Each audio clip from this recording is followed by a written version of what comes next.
In the year 401, the prince of Persia, Cyrus, who was a younger son and had been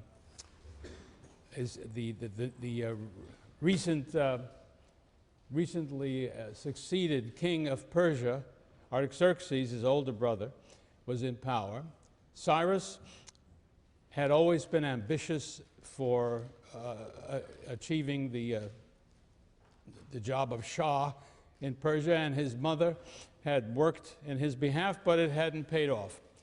He was not prepared to accept the verdict, and so he set out in the year 401 to launch a scheme that would bring him to the throne of Persia. And his scheme was to hire a good-sized army of Greek mercenaries and to trick them into becoming the army that would defeat the army of his brother Artaxerxes and make him king.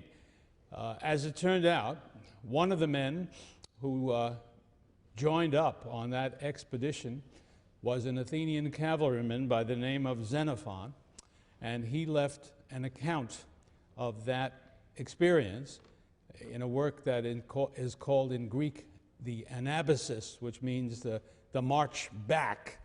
But it's the story of how this body of it turned out to be roughly 10,000 Greek hoplite mercenaries marched into the heart of the Persian Empire, defeated the army of the great king, but in the process, Prince Cyrus himself was killed, and since the whole point of the expedition was to make him king, there wasn't any point any longer in the great question.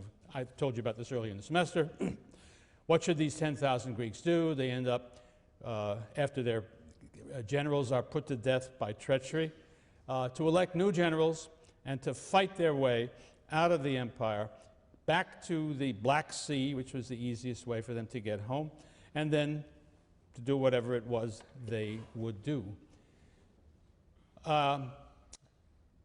It was a very important event because, and I think Xenophon's account of it was very, very important because it planted in the minds of many Greeks a new notion that the vast, powerful, wealthy empire of the Persians was remarkably vulnerable, and that it was possible, and many thought highly desirable, for the Greeks to turn the tables on the Persians, to invade Persia, and to take from it, to subdue it, and to take from it the vast wealth that the Persians had. And we shall see down through the years of the 4th century, different speakers will come out and speak or write, urging that the Greeks do exactly this. Isocrates, the Athenian teacher of rhetoric, was the foremost figure who kept seeking somebody who would undertake this chore. One of the reasons that he gave for it, more than once, was that Greece was suffering, and of course had been for some time, from poverty produced by war, and most particularly by civil wars between democrats and oligarchs that became more and more common in the 4th century. And his solution was, if you need money, steal it. And so take it from the Persians, and that would put an end to the troubles. Well, of course, none of the Greek city-states was capable of establishing leadership in Greece during the period we're studying now so that it could carry out Isocrates' wishes. So he turned to a man that the rest of the Greeks regarded as, or many of the Greeks regarded as a barbarian, the king of Macedon, Philip, and urged him to take on that course.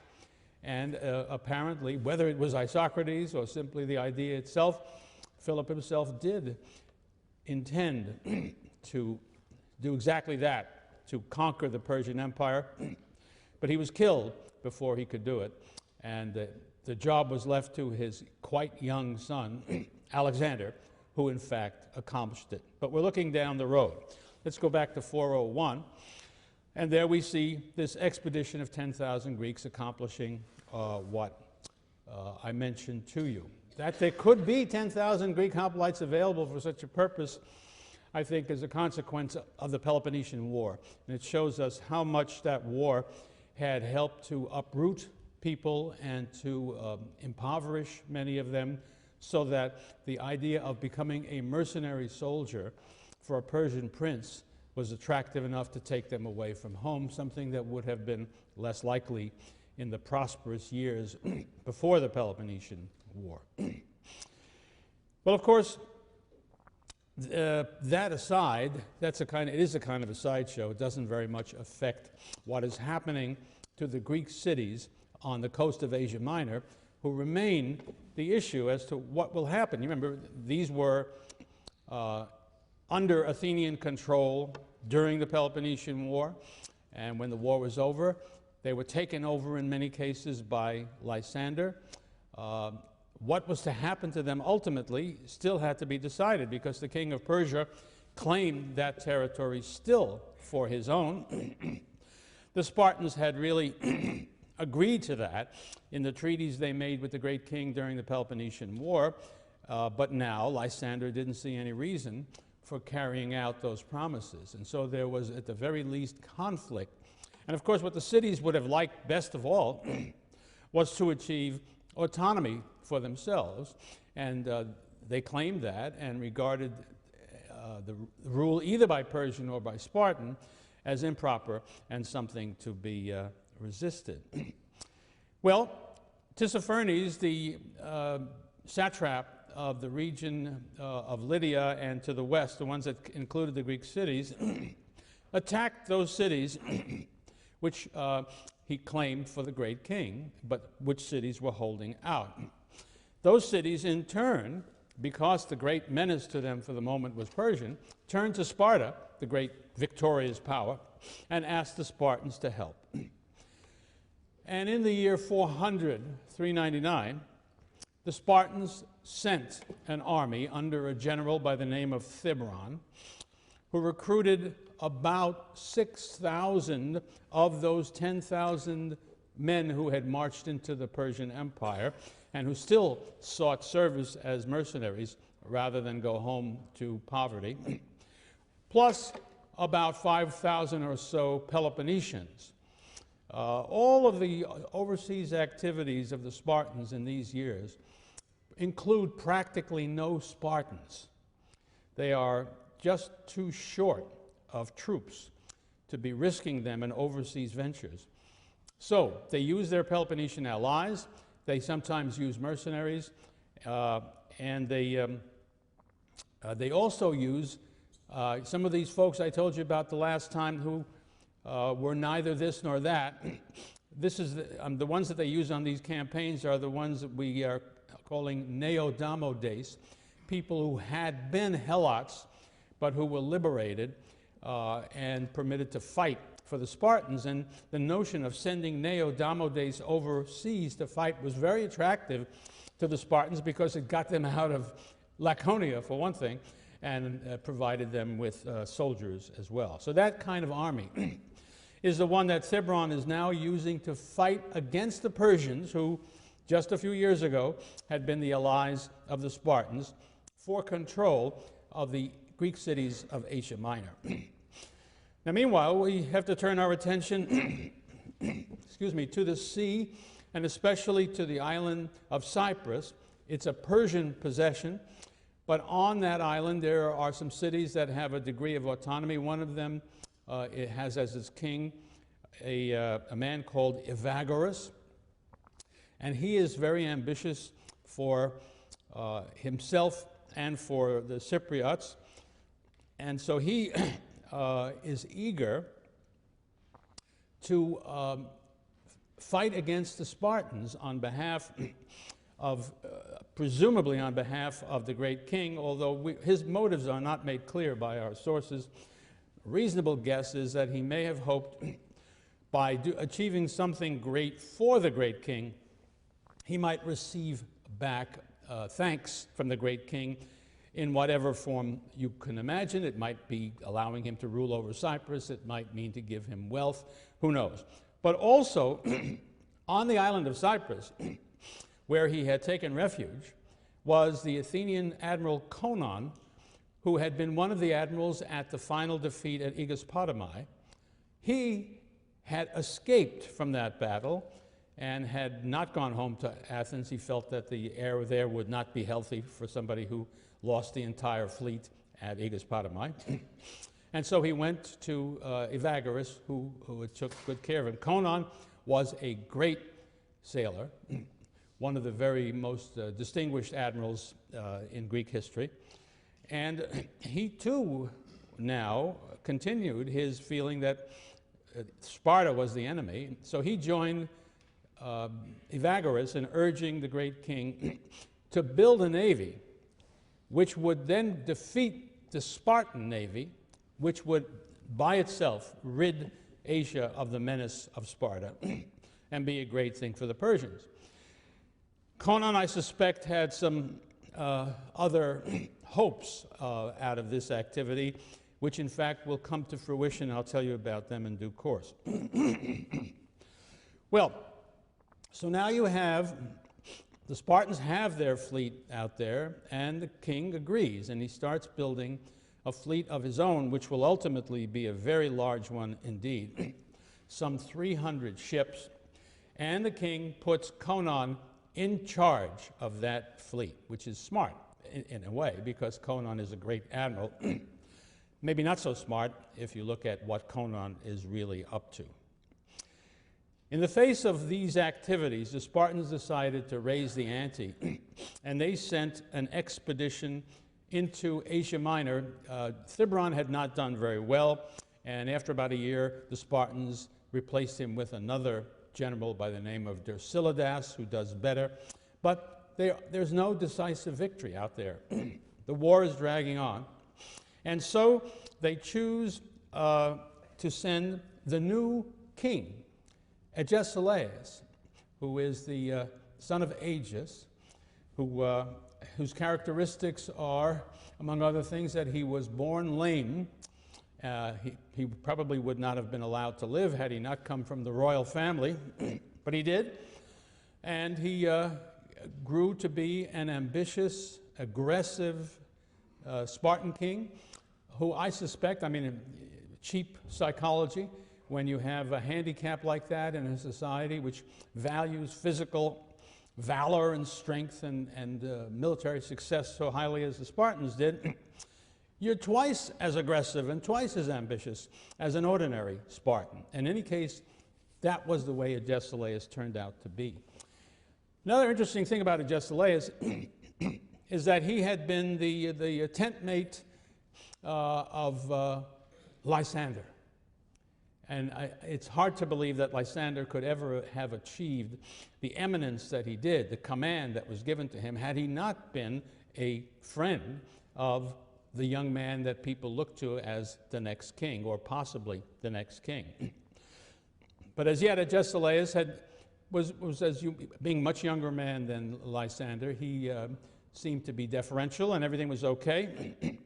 And so he was very keen on doing what the Spartans did, which was to send Agesilaus out with a new expedition to win the war against the Persians out there.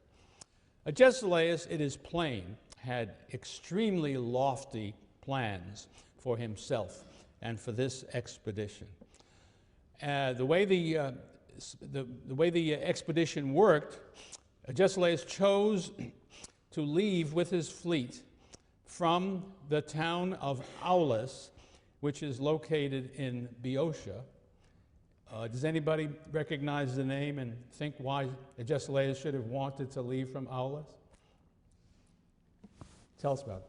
That's where the army to fight Troy left. That's right. Agamemnon took off for the Trojan War at Aulis. And you remember how the legend goes. The winds were against the Greeks. They wouldn't let the ships get away, and they asked a holy man to tell them what the gods were up to. And the gods said, well, you can't go until you sacrifice your daughter, your little daughter, Iphigenia, to the god for that purpose. So Agamemnon did, and the winds relented, and Agamemnon would pay the price when he got back from Troy. But it is precisely that the Greek fleet against the barbarian, against the non-Greeks, the most important ones in all of their legends, namely the Trojans. It was at Aulis that they left. And Agesilaus wanted to bring that to the mind. He was the new Agamemnon, and he was not leading a Spartan fleet against the Persians. He was the spokesman for the Greeks. He was the leader of the Greeks, revenging that original offense, whatever that might be. He was trying to make the case for a pan-Hellenic motive for what was absolutely a strictly Spartan one, and raising himself to a legendary level, practically. Well, that turned out to be a mistake, because the Thebans happened at that moment to be, as far as we can tell, led by a faction that was very hostile to the Spartans. So as Agesilaus' people were setting up the altars for sacrifices before they took off, along the road came a Theban army, knocked over all of the altars, and asked them who the hell invited him into Boeotia in the first place, to get the hell out of there, grossly insulting Agesilaus and forcing him to skulk out of Aulis, not in the grand way that he had imagined. This turned out to be very significant. Agesilaus took it personally. He didn't like that.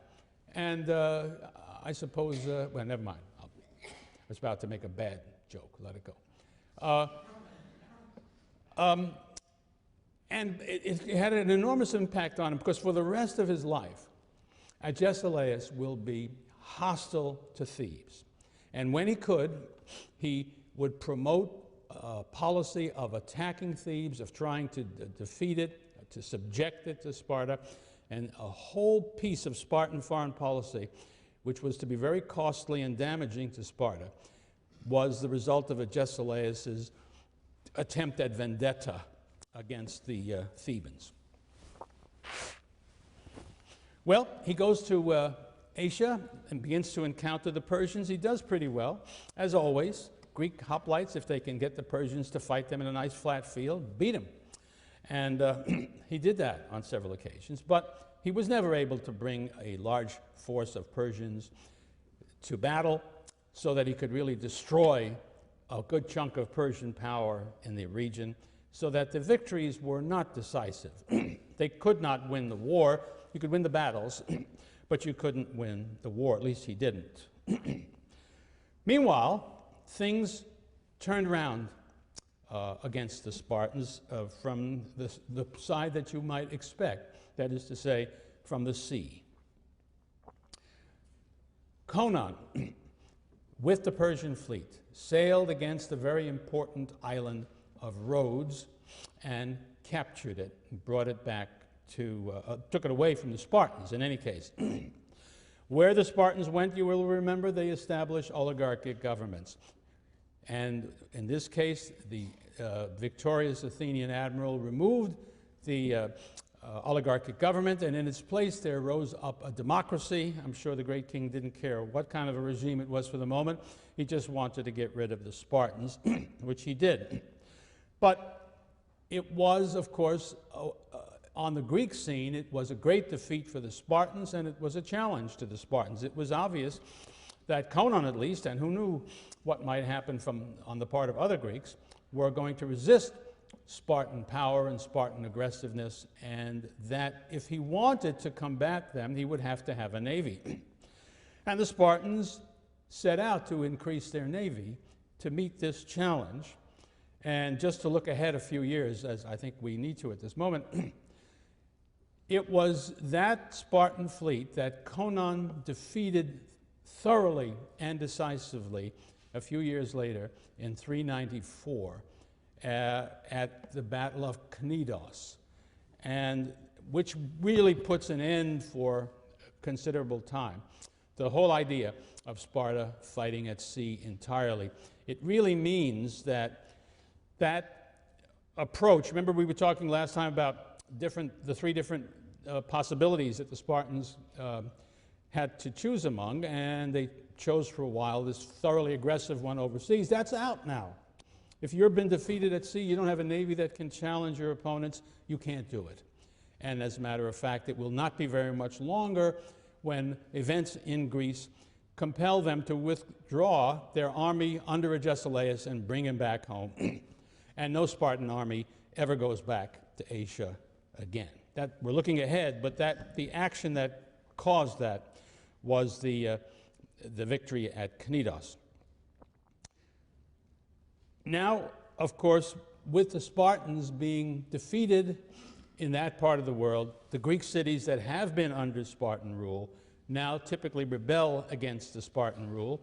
And we must imagine that for a few years, there are really quite confused conditions in Asiatic Greece. Some places may have continued to be under Spartan rule. Some may have continued to be under Persian rule. No doubt about it, some of them became autonomous. We just don't know what the numbers were. And there could have been mixtures of things going on, too. I make that point because when, later on, final settlement is produced there, it is imposed upon a condition of confusion rather than simply overthrowing a single thing that was characteristic across the board. Still, many of those towns, as I say, did return to Persian rule as well. That's the situation which leads us to the next great event in Hellenic history across the board, the Corinthian War, as it is called, which breaks out in 395 and runs down to 387-6, so called because the bulk of the fighting on land was around the city of Corinth. But it was a war that engaged all of the major cities of Greece right around its core and its center. I think a fair way to see it is the cause of that war was, in its most fundamental sense, Sparta's tyrannical behavior towards the other Greek cities, which produces a variety of reactions. Let me remind you of some and tell you about some others that we haven't talked about. Remember, there was these grievances that lingered from the end of the Peloponnesian War, when Spartan allies like Corinth and Thebes had been very dissatisfied with the way the booty had been shared that came from the defeat of the Athenians. And you remember those two cities were aggrieved also, because the Spartans ignored their wishes as to what should happen to Athens and went their own way there too. I think I mentioned as well that in all contacts with non-Spartans in this period, the Spartans seemed to be very arrogant, very hard to get along with, and they certainly inspire considerable unhappiness and discontent. Those things you know about. Now, in 402, the Spartans launched a war against the polis of Elis, located up in the northwestern corner of the Peloponnesus. Olympia is included in that area, just to help you fix it in your mind. Now, the Spartans call upon their allies to join them in this expedition, as is their right, according to the traditional rules of the game in the Peloponnesian League. Thebes and Corinth refuse to send their contingents. That is practically an act of rebellion against the Spartans. It's a violation of their treaty agreements, and it shows you how much irritation there existed between them. And the whole campaign seemed to these states very annoying, because why were these Spartans attacking Elis? Partly because they had a continuing debate, conflict with them about a border town. It's the old stuff. But also, I think, as an act of revenge, because the Eleans had been disloyal during the Peloponnesian War, during the Peace of Nicaeus after 421. Elis was one of the 4 democracies that joined up in this new separate league that ended up fighting against the Spartans for a period of time. In the Great Battle of Mantinea, in which the very existence of Sparta was at issue, Elis was on the side of the enemies of Sparta. So That was why the Spartans suddenly decided to attack them, and the allies didn't think that was right, the ones who were discontented in any case. So that's in the background, and all these other irritations that I have mentioned. But it wasn't enough, because even if you were as mad as you could be at the Spartans and determined to try to undo their effort at hegemony over the Greeks, there was no easy way to think of fighting them successfully. All of the states that were discontented, Thebes, Corinth, and as we will quickly see, Athens as well, were isolated from each other. They didn't belong to any common activity. And they all were not as strong enough individually to take on the Spartans. Moreover, there was the problem, if you wanted to fight these people, it would require money. And all of them were short of funds for that purpose. So the critical element necessary to create a coalition that could undertake a war against Sparta, that decision was made by the Persians. The king of Persia, presumably, although it very much looks like the new satrap in that region. There were two satraps in the western part of the Persian Empire, remember. The one whose capital is at Sardis in Lydia, and the one whose capital or whose territory is along the Hellespont and the Straits in general. Pharnabazus, our old friend Pharnabazus from the Peloponnesian War, and a new satrap in Sardis. Both want this to happen.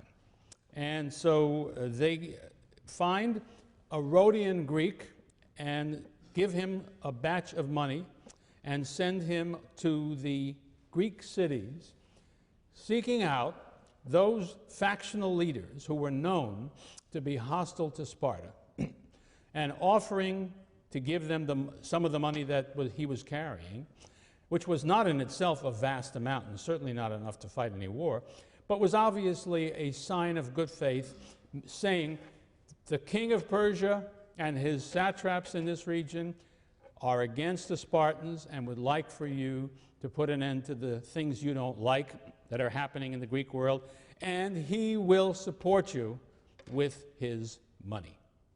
That, I think, turned out to be an absolutely critical act. He went, a town I have not mentioned that belongs in the company of the anti-Spartan people at this point, of course, is Argos, the traditional enemy of Sparta, running back at least into the 8th century and perhaps further than that, who just seem to find themselves in a war with the Spartans at least once a century, and it looks like this is the time in the 4th century for them. Argos is a democracy too, and as you know, that is a relevant fact. Corinth is not a democracy, but they are so angry they want to play too, and they join up. Thebes, again, it's hard to tell what the government is. It looks throughout this entire period as oligarchy and democracy may well have been very close to one another, so that at any time one faction or the other may have the upper hand. And of course Athens, which is a democracy again. Now the Athenians have been very, very reluctant to do anything to annoy the Spartans for very good reasons. They have no navy, they have no walls, and they have no money. So to buck the Spartans would be an act almost of suicide, because all the Spartans need to do is come marching into Attica, and they have no defense. Up to now, therefore, they've been very, very careful not to annoy. In fact, in 402, when the Thebans and the Corinthians refused to go to Elis with the Spartans, the Athenians sent their force as they were required to do by their treaty with the Spartans. But the new situation changed things in Athens just as it did, perhaps even more than it did in other cities. Now the great king, the Persians were not the enemy. The Persians were going to support the war if they were ready to launch it against the Spartans. There was no war yet, I should point out, when this money is being handed out. This is an effort to stir up that kind of activity.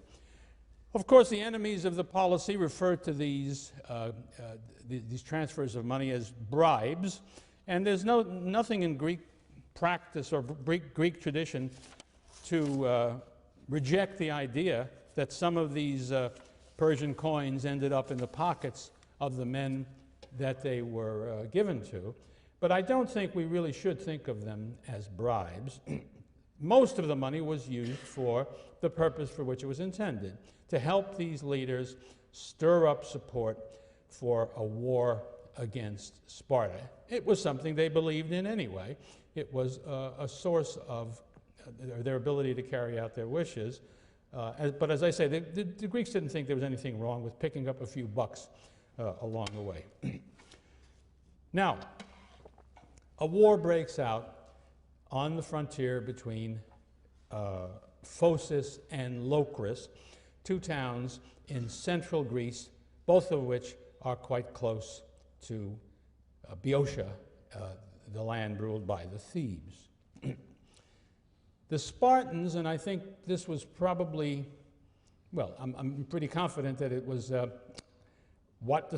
motivated by the Spartan unhappiness about Thebes. The Spartans assist Phocis against Locris, knowing that Thebes is allied to Locris, and that this would be, they believed and hoped, a pretext for war.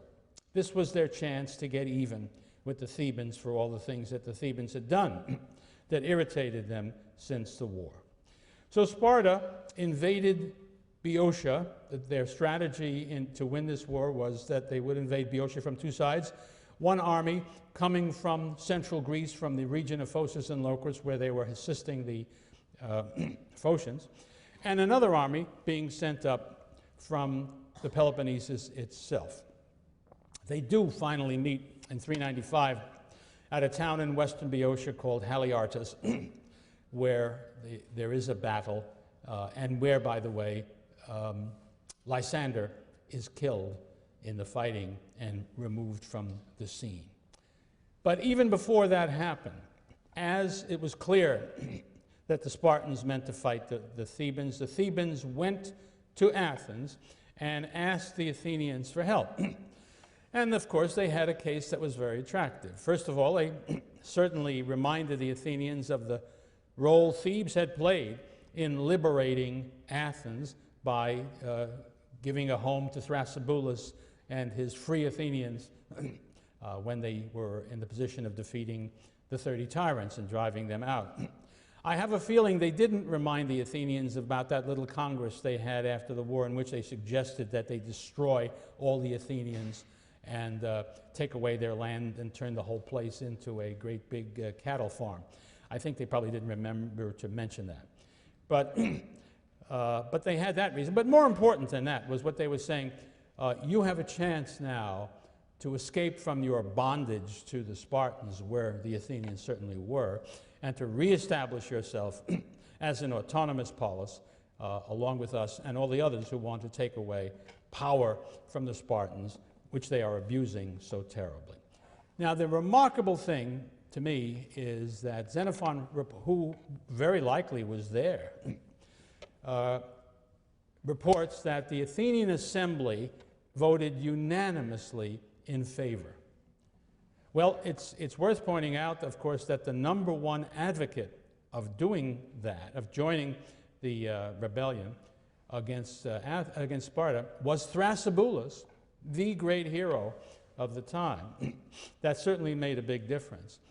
And Thrasybulus had been one of the cautious leaders before who had been against getting these Spartans mad because he knew Athens was incompetent to fight them now.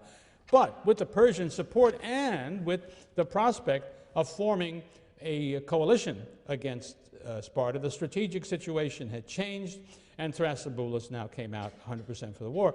But unanimous vote in favor of the war? I can't imagine the Athenian assembly giving a unanimous vote in favor of getting a drink of water. It's just so incredible to me. So how do I explain it? Well, I've got to make it up. I think there was an overwhelming sentiment in favor. Obviously, the attractions were great, but there were reasons to fear if you lose, the price could be very, very high. But I think what happened was that the emotion was so strong at the moment that once it was evident that there was a large majority in favor of the motion, nobody wanted to be seen as being against it. It would have had the look of cowardice, of a lack of patriotism. And people in these circumstances, it has been my experience, hate to seem not to be going along when everybody is enthusiastically going in a particular direction. So that's how I interpret Xenophon's remarkable testimony. But whatever is the truth of it, what is clear is that great enthusiasm, overwhelming majority. They are prepared to fight for their true autonomy in the war to come. So the coalition is finally formed. Athens, Thebes, Corinth, Argos, those are the main states on the mainland, and they'll do most of the fighting. But it's worth pointing out that there are other places that join too.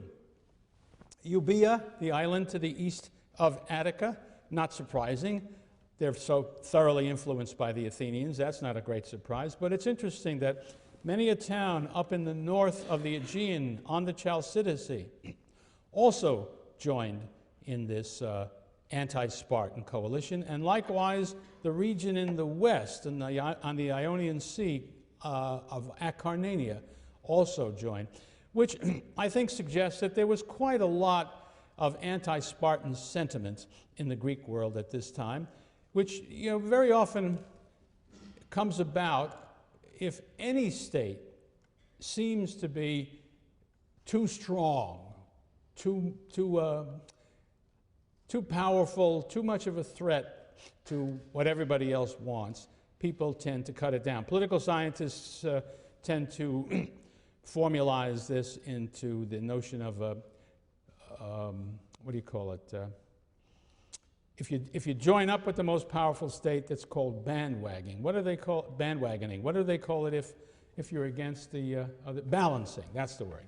Sorry, I'm weak in my political science technology.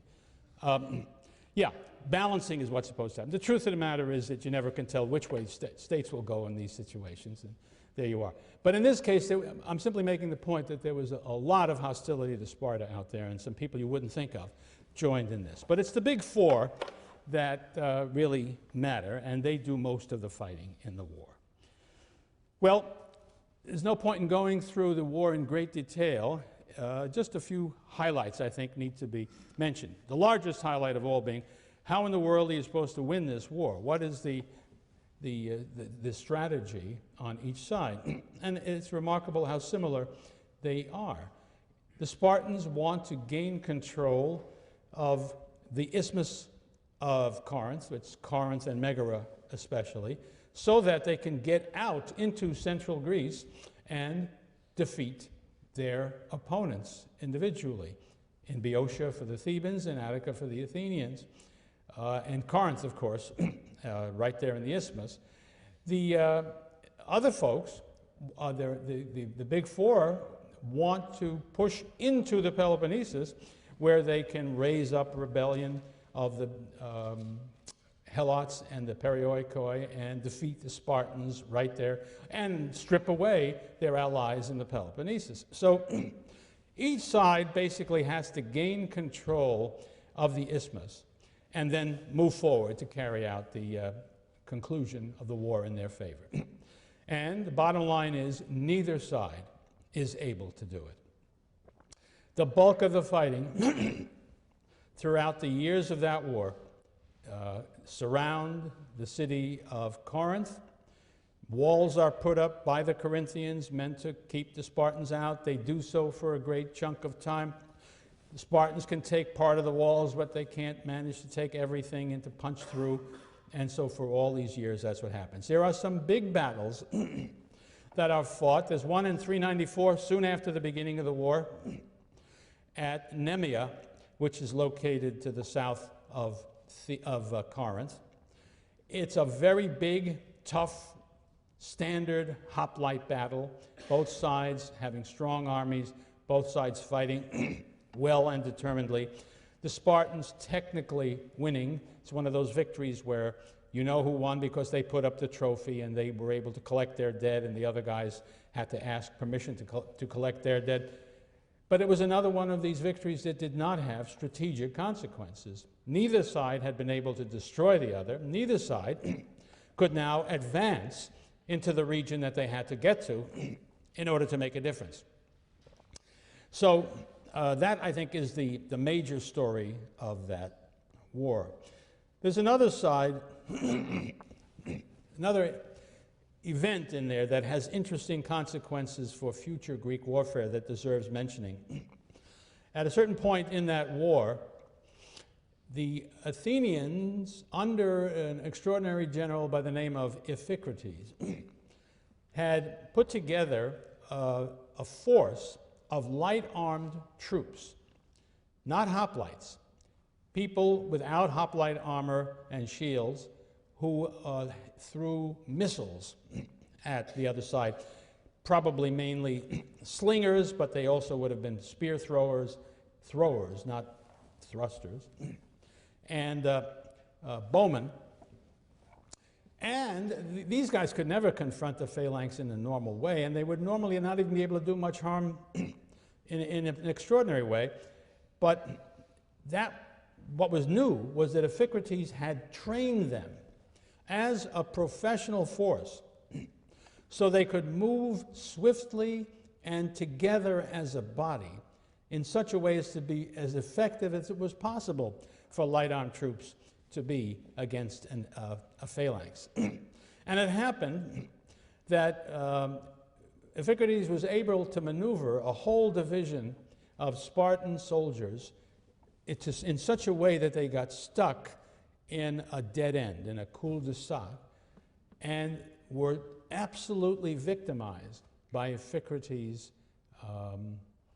light-armed forces, and about 600 men making up this division of the Spartan army called, the division is called a mora, were wiped out.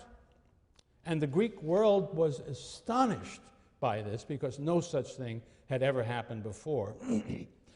And it led to the increased use of well-trained, light-armed infantry who play a larger role. They never replaced the phalanx as the major form of land warfare, but things become more complicated in the 4th century, as they have already begun to be in the Peloponnesian War, as you have different branches that are able to perform more usefully than they were typically expected to do in the past.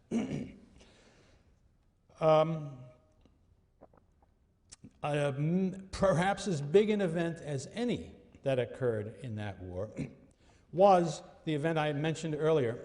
Kagan, using the Persian fleet, defeating the Spartan fleet at the Battle of... anybody take a note? It's just gone out of my mind. Knidos, 394. But what does he do? Kagan takes his victorious fleet, sails back to Athens.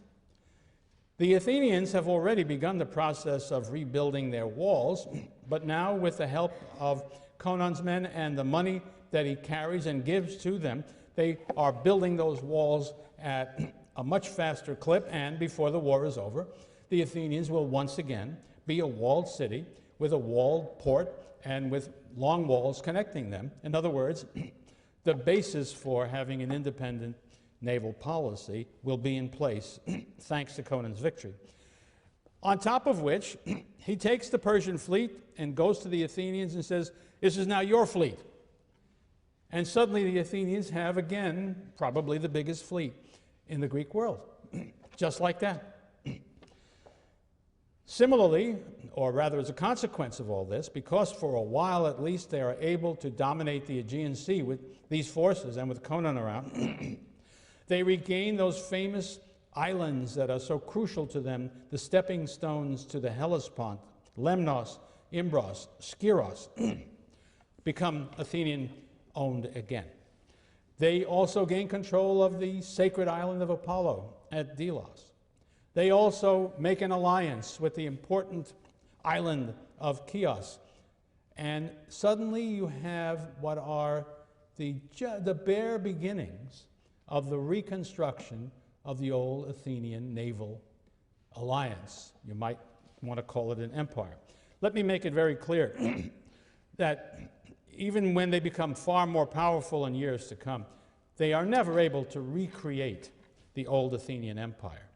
They never reached the point which was so decisive for their power, where it is truly an empire, where almost every state in the league is contributing money, which allows the Athenians to not only build, but to sustain in peacetime and wartime the biggest navy and the best navy around. They never get there. They do become very important as a naval power again. They are going to be a very significant state again. But even though they are turning in that other direction, they never get there.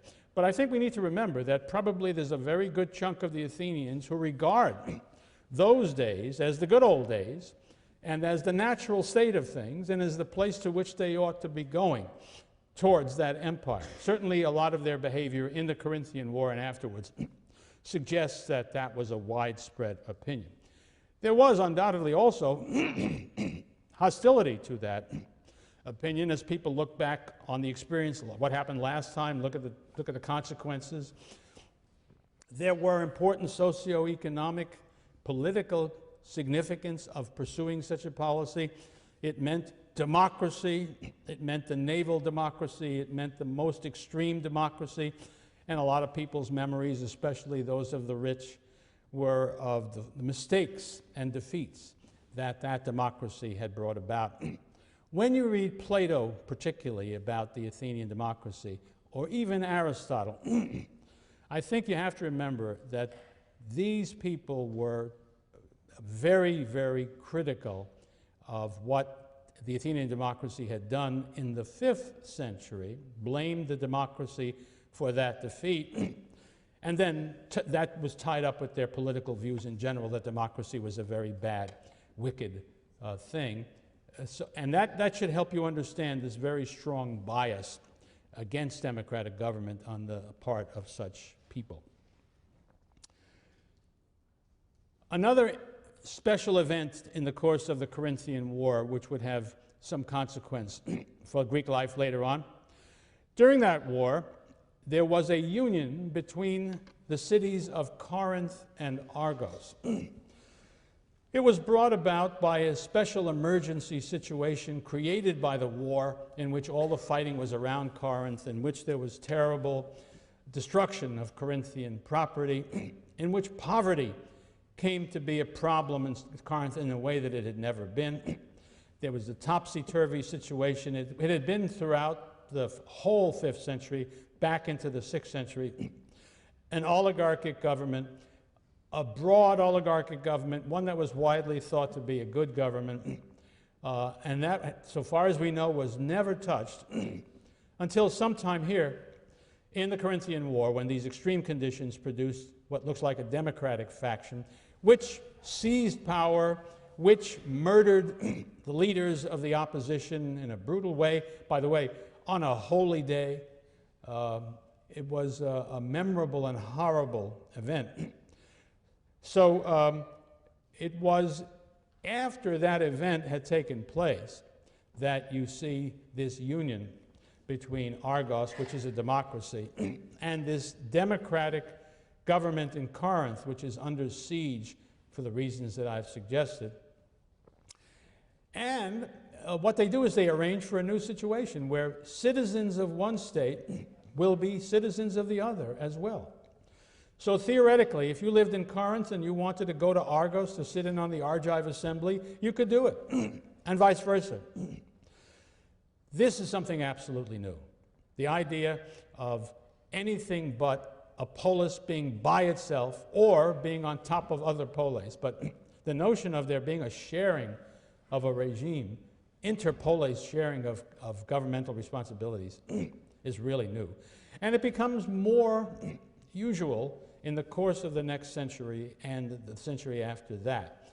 This one hardly lasts at all. It's just a few years as a consequence of the war, and it's undone at the end of the war. But it's an indication of what people might be thinking about, and we shall see that in the course of this century, there will grow up federations, That's something different, but still it's the same thing in a way. A federation is a political union that allows for the maintenance of local powers on the part of the original members, but also takes some powers for a central body which is made up of more than one.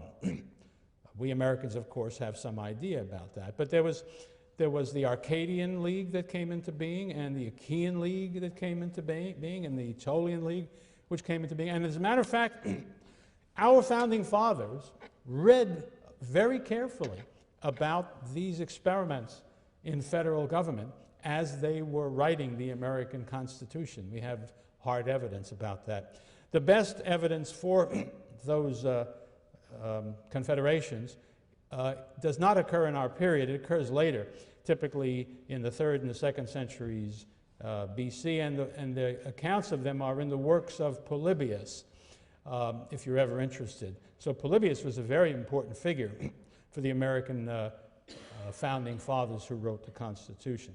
But the first seed of this kind of interstate cooperation on a basis that was not merely alliance, but was co-citizenship, is in the case of Corinth and Argos in the course of this war. Well, as the war dragged on, it became clearer and clearer that neither side had any way of prevailing. But another thing that happened that was to play a very important part in how the war came to an end was that the Athenian control of the sea was rapidly making Athens stronger and stronger, and more like that scary thing which Athens had been to its neighbors and its opponents in the 5th century BC, such that the Persians, who after all had started the war by virtue of encouraging the anti-Spartan factions to get together, and had been supporting it to some degree during the war in general, began to feel that maybe Athens was becoming more frightening from the Persian point of view than Sparta was. After all, Sparta was out of the navy business now, and they were not likely to be able to get back into it. And if you don't have a navy, you really can't threaten Persia very much. So, at least until Alexander came along and figured out a way to do it. So, all of that gives the Spartans, who really want to get out of this war because it isn't going anywhere, the hope that they can bring about a peace. And so the Spartans try to make peace with the aid of Persia. There's a Spartan political figure by the name of Antalcidas who emerges on this scene, and we shall see that in his life, the few times we hear about him, he's always engaged in attempting to contain Sparta's ambitions, to certainly exclude the possibility of overseas commitments, and I would argue, I think most scholars would agree, even not to be engaged outside of the Peloponnesus very far. He seems to represent a traditionalist point of view, which obviously comes to the fore as this war, which the Spartans have started really as part of Agesilaus' aggressive policy, isn't working. The Spartans are having to constantly fight. They are suffering casualties. Their allies are becoming more and more restive. And look what's happened. Suddenly Sparta, which was absolutely in charge of everything, is practically on the defensive. So for all these reasons, there's opposition to the bold policy, and Antalcidas represents that. He gets the Spartan assembly, or the Spartan Gerousia, and efforts to support a mission to the king of Persia in which he tries to negotiate a peace. It doesn't work, in large part because the enemies, that is Athens and Thebes particularly, and perhaps the others as well. No, I'm sorry, Corinth and Argos also, I'll tell you why in a moment, are not ready to do what is necessary from the Spartan point of view. What the Spartans really want is to break up this coalition and all anti-Spartan coalitions. That's really the bottom line for Sparta. There's no sense making peace if you leave these people intact. What's to stop the whole thing from happening again in the future? That's the bottom line, and they are unable to persuade the Greeks to make the concessions that are necessary. So the war continues, and nothing really changes except things get worse. This time, Antalcidas again negotiates a peace, and he really negotiates it with the great king of Persia. The king of Persia has changed his mind about where the great threat comes from. Thrasybulus in the 390s, in the latter part of the 390s, engages in a series of naval campaigns all around the Aegean Sea in which he recovers one city after another that used to be under Athenian rule, and once again puts it under Athenian rule. He even once again starts collecting money from them. He did something also that the Athenians had done late in the Peloponnesian War. He establishes a customs house in the Hellespont, in the Bosphorus, and every ship that goes through pays a tax to the Athenians. So there's a real feeling in Persia, obviously, that the Athenians are coming back to rebuild their empire, and we'd better stop them, and the Spartans are safer from our point of view, having been chastened by events. And so I think that's probably the single most important reason why the great king comes out and backs, and as we shall see, insists on a peace in Greece which meets Sparta's needs. And the needs are that all these international organizations should be broken up. Obviously, the League of Four States that have conducted the war must stop. But on top of that, the union between Argos and Corinth must be broken up. That's especially critical to the Spartans. That's right next door. Argos would be strengthened by its association with Corinth, and if it was allowed to continue, it would be a problem in the future. So it had to be broken up. Thebes, of course, was a great problem for the Spartans, and they insisted that for peace to come, the Thebans had to give up their control of Boeotia. They had used the war as an opportunity to reconstruct the old Boeotian League, which left Thebes at the head and in control of the bulk of Boeotia. That was to be broken up in order to reduce Theban power. And originally, the Spartans had wanted the Athenians to give up the things that they had acquired in the course of the war, but they couldn't do that. Athens was still too strong in the one field that they couldn't be challenged in easily, their control of the sea. And so a compromise had to be made if a peace was to be made. Athens would not join unless it was allowed to keep Lemnos, Skyros, Imbros. So that was permitted. So the peace came, and the critical part, Xenophon reports the exact language of a message that King Artaxerxes sent to the Greeks that was in effect the instrument that made the peace. Here's what it said. King Artaxerxes thinks it just that the cities in Asia and the islands of Clazomene and Cyprus shall belong to him. Further, that all the other Greek cities, small and great, shall be autonomous. Listen to that word, that's critical. This peace is associated with the principle of autonomy. There shall be no breach of autonomy. Except, says the king, Lemnos, Imbros, and Skyros, which shall belong to Athens as in the past. If any refuse to accept this peace, I shall make war on them, along with those who are of the same purpose, both by land and sea, and with both ships and money. Ancient writers and modern writers have disagreed as to what is the name of this peace. Some of them speak of the peace of Antalcidas. More of them, I think, speak, and I think they're right in this decision, as the king's peace. This is not the product of a negotiation, and the king is very careful, even though it really is, but he's very careful to make it clear that that's not the way he sees it.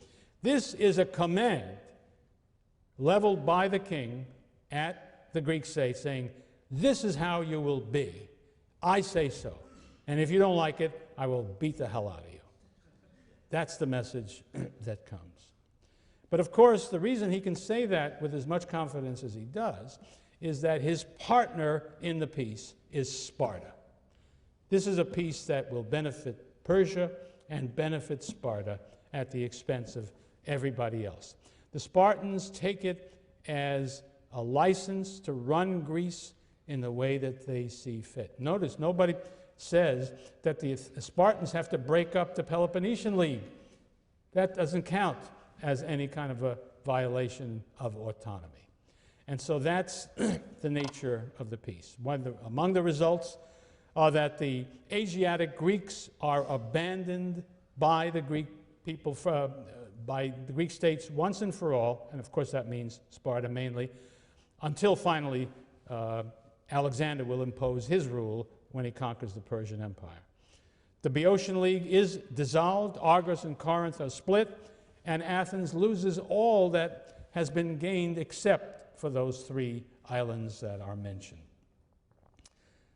Sparta regains and in a certain sense gets greater control of the mainland Greek situation. It is the hegemon of Greece now as a kind of a partner of the great king, and the great king leaves Greece essentially to the Spartans without any interfering. How did he do that? How did they do that? In the same way that they did it to win the Peloponnesian War. An enemy of the Spartans would say because they were Medizers. They had done the work of the Persians. They had collaborated with the Persians against the Greeks. That's not how the Spartans saw it, of course. They would have said something like, I guess there's a crack in Plutarch somewhere. It said, we have not Medized. It's the Persians who have Spartanized. But that's a very kind way of looking at it. It is without question, if you look back on it, we're talking about just about 100 years after the Persian War. And it's a reversal of the Persian Wars. The Greeks won the Persian Wars, and the proof of it was they chased the great king out of Europe, eager to stay alive and completely unable to do anything about what the Greeks were to do with the coastal regions of the Persian Empire. Now, the king of Persia is telling the Greeks what they must do. It was widely seen as a cause for great shame, and by those people who were not friendly to Sparta, a great cause of anger against the Spartans who were responsible for this condition of things. But the Spartans didn't care much because they were now in a position to exercise the power that the dominant force in Sparta, who was Agesilaus and his supporters, wanted to do. So in 385, we see the Spartans attacking the city of Mantinea. Once again, the story is very much like the story of Elis in 402. This time, Mantinea had been, again, one of those states in the Peloponnesus that had joined in a quadruple alliance against Sparta in 421. The great battle that so much threatened Spartan existence in 418 had been fought on the territory of Mantinea. It had a democratic history and democratic tendencies. So, with no pretext really at all, the Spartans invaded their territory, besieged the city, managed finally to defeat Mantinea by diverting the waters of a river that ran through Mantinea to the point where it undermined the walls, and they had to surrender. Xenophon learns an important lesson about warfare from this event, and he concludes his account of this by saying, well, that shows you that you should not build your city around the river. So any of you are planning, keep that in mind. Then, soon afterwards, the Spartans turn on another city in the Peloponnesus, the city of Phlius, which is it's to the southwest of Corinth.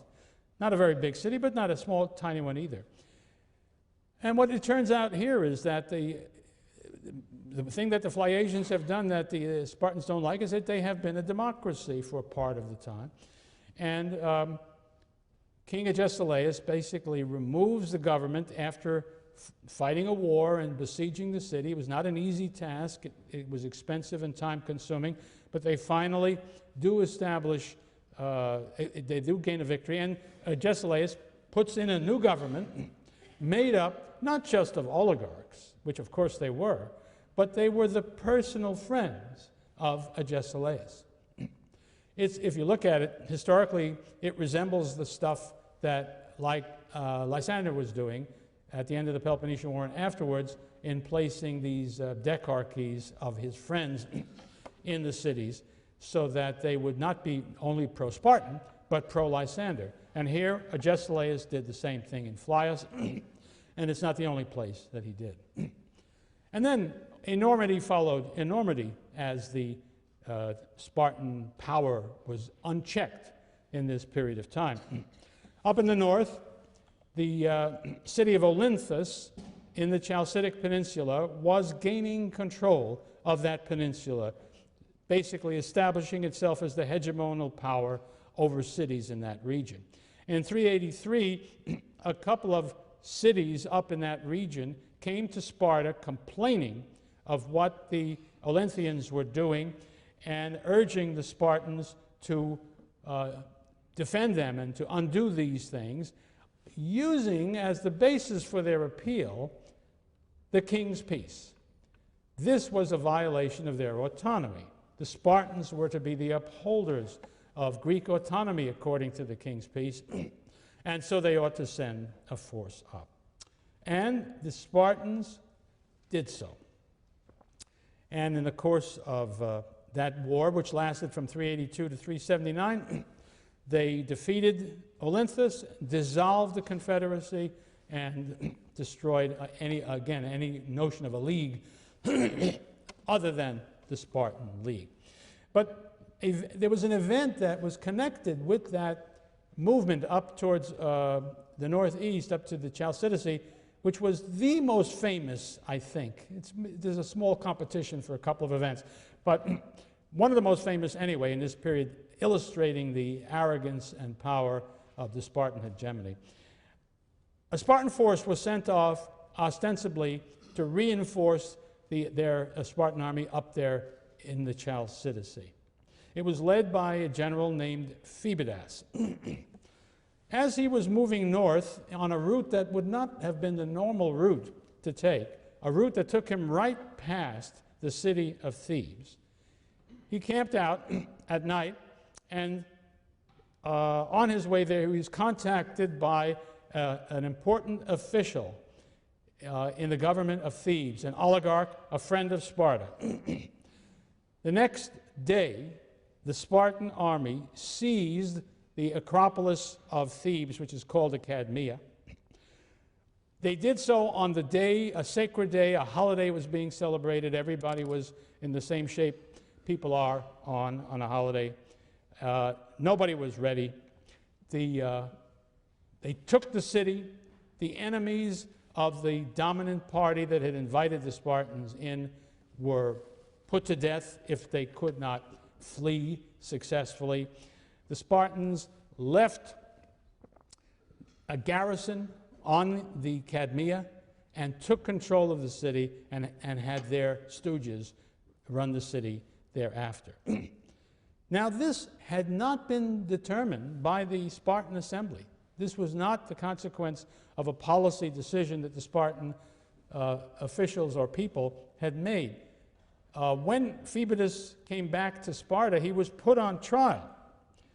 And there was great anger against him, and there was great anger against Sparta, of course, throughout the Greek world. There was no real case for him, but surprisingly enough, even though he was not a member of Agesilaus' faction, Agesilaus got up at the trial and simply said, "You guys are all talking about the wrong thing. There's only one question that should be asked about the behavior of Phoebidas. Was what he did good or bad for Sparta?" Well, it was obviously good. Why in the world do you want to punish him? And he was not punished with any severity. A mild fine, or at least a fine, was imposed. We don't know if he ever paid it. In any case, the critical thing was, what would Sparta do about the action itself, the fact that it had a garrison up there on the Cadmea? If they thought it had been the wrong thing to do, if it had been the idea of Phoebidas and what didn't represent Spartan policy, they should have withdrawn the garrison. The garrison stayed. So that Sparta now, this was something that rang all around the Greek world.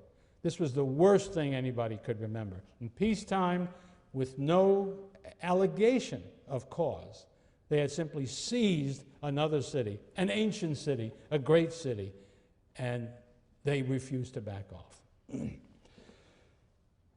Finally, there's one other example of this same kind of behavior. The government in Thebes was tyrannical, imposed upon an unwilling people. Some of the people who had fled, did a reverse of what had happened in the time of the 30 tyrants in Athens. They fled to Athens. And of course, the Athenians gave them support and protected them. And then in 379, a small number of these exiles launched a clever plot that allowed them to sneak into Thebes and to make their way to the Cadmea and to kill the oligarchic leaders of the city in the dark when nobody could really do anything about it, and to drive away a number of the Spartans and to free the city. Thebes became free. It became democratic too, because these people now belong to a democratic faction, and more, if you're a Democrat, you're anti-Spartan. If you're an oligarch, you're pro-Spartan. And so all of this is the beginning of what we'll get to next time, which is the flowering of Theban power. It's going to happen as they get stronger and stronger. But the event I wanted to mention as the twin of the Phoebidas thing is that in 379, a Spartan harmost of one of the garrisons in Boeotia by the name of Sphodrias took a force by night, marched into Attica. Ostensibly, his plan was to reach the Piraeus, and then that would allow them to take control of Athens because they could cut them off from their port at the sea. He didn't get it quite right. By the time morning broke and they were visible, he was still miles and miles and miles away from the Piraeus. And so all he could do was to do some harm to the Athenian territory and then to go home. Well, when he got home again, he hadn't gotten any vote from the Spartan assembly or from the Gerasida or from the Ephors to do anything.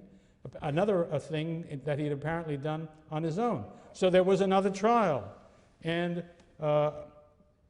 this time, the only thing he had going for him, apparently, well, he still had Agesilaus' general approach, but he was the lover of the son of Agesilaus. And so Agesilaus, who ostensibly was hostile to what had happened, was made to speak in his defense, and this time his argument was simply, Sparta has too few men of quality to be able to execute any for whatever reason whatsoever, and so we shouldn't do anything to Sphodrias. So they didn't.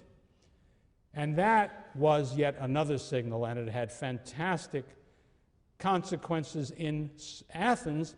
They had been holding some Spartan ambassadors when the Sphodrias raid had taken place, and they were holding them in effect as hostages, but the Spartans said, look, we had nothing to do with it. This was, Sphodrias did it all on his own. He'll certainly be condemned when he gets back to Sparta. So the Athenians said, okay, you can go home. And then he wasn't. And so the Athenians now were determined that they would have to fight Sparta. And in the process, they set about organizing an alliance, a general alliance, meant against Sparta, which they were able to do in considerable part because of all of the irritation that had been felt all around Greece by these terrible actions of the Spartans. And as I think I'll tell you next time, they put together what we call the Second Athenian Confederation, and they made an alliance with the newly liberated Thebes. Thebes, which is going to get stronger and stronger and stronger. And so we have now a threat once again to the Spartan hegemony, which will be very serious, but of a different kind from the one we had before. I'll tell you about it next time.